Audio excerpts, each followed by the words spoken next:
Rahmania welfare trust बांदी पारां 350 माण्हुनि जे घरनि में राशन पहुचाइण खां पोइ अॼु 100 घरनि में राशन पहुचायो वेंदो। रहमानिया वेलफेयर ट्रस्ट जे बानी साहिबजादा इफ्तिखार अहमद अब्बासी कूंज न्यूज़ सां ॻाल्हाईंदे ॿुधायो त सरहदी वारनि जे ताउन सां कोरोना वायरस सबबि बेरोज़गार थियल मज़दूरनि ऐं मुस्तहिक माण्हुनि जे घरनि में राशन विराए रहिया आहियूं।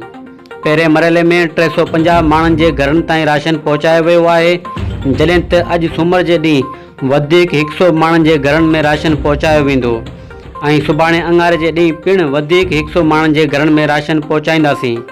हुन वधीक चयो त रहमानिया वेलफेयर ट्रस्ट सां ताउन कंदड़नि जो शुक्रगुज़ार आहियां, जिन ॾुखे वक़्त में मुस्तहिक माण्हुनि जो साथ ॾिनो आहे। साहिबजादा इफ्तिखार अहमद अब्बासी सरहदी वारनि खे अपील कई त रहमानिया वेलफेयर ट्रस्ट जो साथ ॾियो त जीअं मुस्तहिक माण्हुनि जे घरनि ताईं राशन पहुचाइण जो सिलसिलो जारी रहे।